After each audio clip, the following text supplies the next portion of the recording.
For the first time in nearly 4 years, a sound many had almost forgotten returned to Onitsha Main Market this afternoon. Not gunshots. Not sirens. Not silence. But the raw, unmistakable noise of commerce, shop doors rolling open, traders calling out prices, customers bargaining, wheelbarrows scraping the ground. And right in the middle of it all, Governor Chukwuma Soludo walked through the market and saw something many people thought would never happen again on a Monday. This moment didn't just happen by accident. It marked the climax of one of the most intense political and economic showdowns Anambra State has seen in recent history, a face-off between elected authority and a fear-driven culture that has slowly choked the Southeast economy week after week, year after year. What played out today was not just about markets opening. It was about who truly controls everyday life in the region. To understand why today matters so much, you have to rewind to last Monday, January 27th.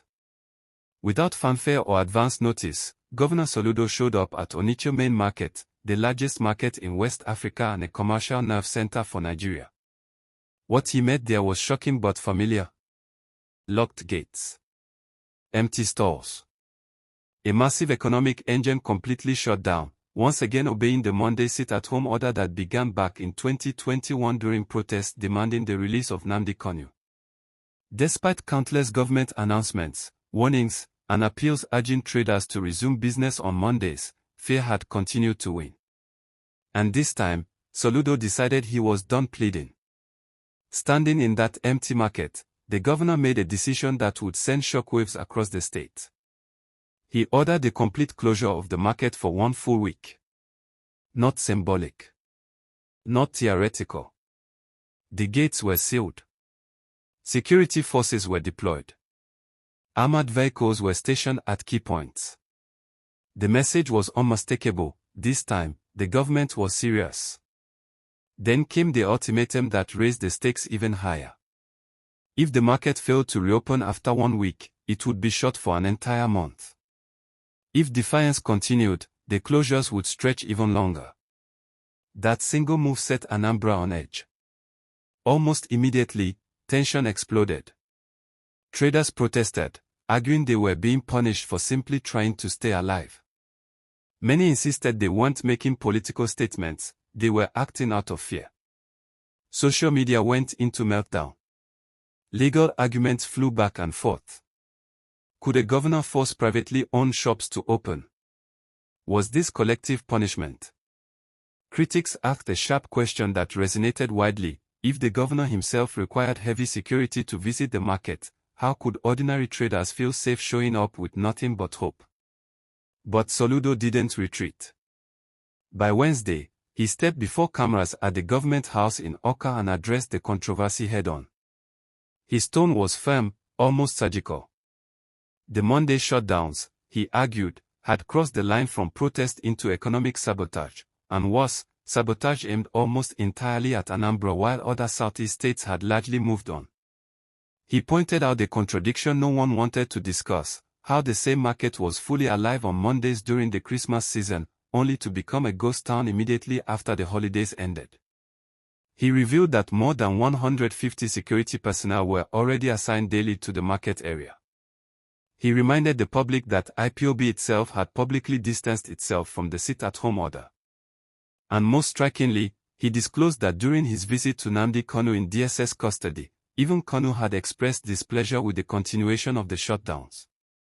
Then, away from the cameras, the real chess game began. Behind closed doors, Soludo met with market leaders and laid out 2 brutal options. Either the government would take over the entire 25-hectare market, demolish existing structures, and rebuild it from scratch using international experts, or traders would collectively commit to opening every single Monday, no exceptions. It was a moment of reckoning. According to those present, the room went quiet. Livelihoods were on the line. After years of paralysis, a decision had to be made. The traders chose to open. Soon after, the market chairman, Chukwuma Soludo, publicly confirmed that traders had accepted what the government called Option 2. It was a historic shift, a collective decision to confront fear instead of surrendering to it. But just when it seemed the matter was settled, another twist hit. IPOB, through its spokesperson Emma Powerful, issued a counter-directive. They called for a total shutdown across what they refer to as Biafra land on Monday, February 2nd, urging traders, banks, schools, transporters, and civil servants to stay home in protest. They framed Soludo's actions as harassment and provocation, raising the tension to a boiling point. That made today inevitable, a final test of authority. As dawn broke this morning, all eyes were on Onitsha. Would traders show up? Or would fear reclaim its grip?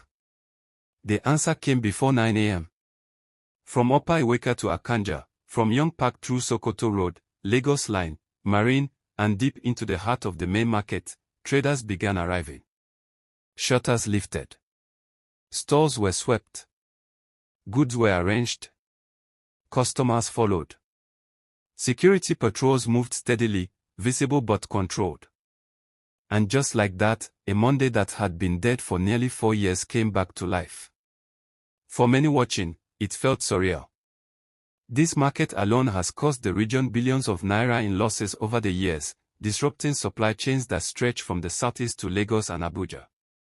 The impact was so severe that even the Abuja Chamber of Commerce had appealed to the Anambra government, warning that the shutdown was hurting businesses nationwide.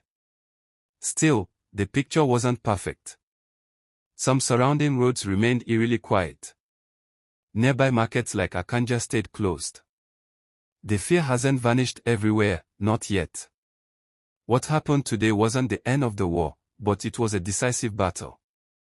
For the first time in years, the Anambra State government successfully reasserted control over economic activity in its most important commercial hub. And Soludo has made it clear this momentum won't stop here. Any market that shuts down on Mondays, he says, will face similar consequences. Security around markets will be strengthened. Enforcement will be tougher. According to the governor, the sit-at-home has evolved into something far more dangerous than protest, and the state will no longer tolerate it. Now the real question hangs in the air. Will traders keep showing up once the security presence eases? Or will old fears quietly creep back in? Was Soludo right to take such a hardline approach, or did he push too far? And most importantly, has today changed the future of Mondays in Anambra State for good? This isn't just an Anambra story. It's a Southeast story. It's an economic story. And it's far from over.